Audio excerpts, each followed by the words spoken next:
नांगेली एक ऐसी बहादुर महिला जिसने कुप्रथा ब्रेड टैक्स से मुक्ति पाने के लिए काटे थे अपने स्तन। केरल के त्रावणकोर में निम्न जाति की महिलाओं को कमर से ऊपर बदन के ऊपर कपड़े ढकने के लिए उन्हें ब्रेड टैक्स देना होता था। 19वीं सदी की बात है जब मौजूदा जाति व्यवस्था महिलाओं के प्रति बेहद दमनकारी थी और पुरुषों के अहम को हवा देने के लिए महिलाओं को भद्देपन का सामना करना पड़ता था। केरल के त्रावणकोर के शासनकाल में निम्न जाति नायर की महिलाओं को कमर से ऊपर बदन को कपड़े से ढकने का अधिकार नहीं था, यानी उन्हें अपना स्तन खुला ही रखना होता था। ये महिलाएं अर्धनग्न अवस्था में रहकर यदि कपड़े से अपना स्तन ढकती तो उन्हें ब्रेड टैक्स देना होता था। जी हाँ, ब्रेड टैक्स जिसे मूलाकरम कहा जाता था। यह बात और ज्यादा शर्मिंदा करने वाली है कि यह ब्रेड टैक्स महिलाओं के स्तन के आकार के आधार पर लिया जाता था। स्तन का आकार जितना बड़ा टैक्स उतना ही अधिक होता था। वास्तव में ब्रेस्ट टैक्स निचली जाति की महिलाओं के अपमानजनक था, क्योंकि इस कारण दूसरों के बीच सम्मान पूर्वक जीने के अधिकार से वंचित थी। ब्रेस्ट टैक्स उनकी गरिमा और गोपनीयता पर हमला था। नांगेली और उनके पति एक छोटे से तटीय गांव चेरथला में रहते थे, जो खेतियार मजदूर के रूप में काम करते थे और नारियल के पेड़ों से रस एकत्र करते थे।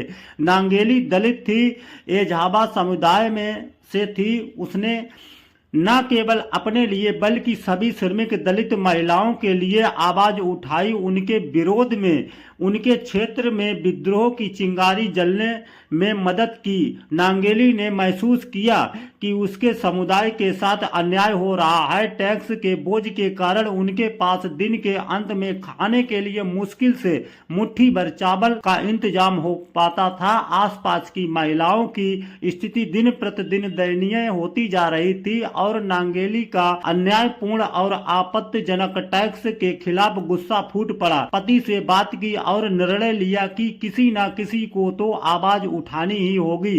पति ने नांगेली के विरोध में साथ देने का फैसला किया और अगले ही दिन नांगेली अपने स्तन ढकने लगी। नांगेली का यह कदम समाजवादी और समाज के पुरुषों को उनके मुंह पर करारे तमाचे जैसा था। बात आगे पहुंची और फिर नांगेली और उसके पति ब्रेस्ट टैक्स की मांग की जाने लगी। 1 महीने बाद अधिकारी टैक्स लेने घर आए, धमकाने लगे। नांगेली का स्तन मापा गया। इसके बाद नांगेली घर के भीतर गई और चाकू से अपने दोनों स्तन काट केले के पत्ते पर लेकर बाहर आई। टैक्स अधिकारी के होश उड़ गए और वे डरकर भाग गए। कुछ देर बाद ही नांगेली की मृत्यु हो गई, लेकिन उनके इस साहसिक कदम से समाज की अन्य महिलाओं को हिम्मत दी। 26 जुलाई 1859 को राजा ने कि केवल एक आदेश के जरिए महिलाओं के ऊपरी वस्त्र न पहनने के कानून को बदल दिया गया और इस तरह नांगेली के बलिदान से महिलाओं ने अपना हक छीनकर हासिल किया।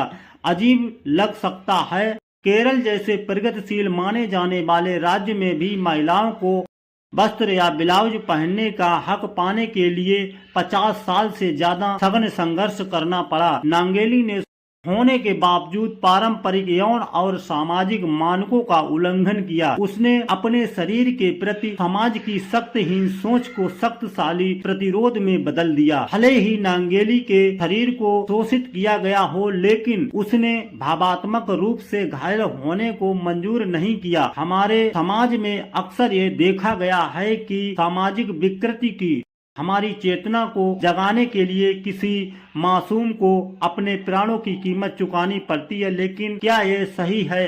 पुराने समय में बेबाक और निडर महिलाओं के बलिदान का ही नतीजा है कि हम आज एक स्वतंत्र समाज में सांस ले रहे हैं। भले ही हमारे कदमों के नीचे की मिट्टी अब कंक्रीट में बदल गई हो, लेकिन हमें ये भूलना नहीं चाहिए कि हमारा वर्तमान अभी भी एक दोषपूर्ण अन्याय से भरे इतिहास के कंधों पर आधारित है।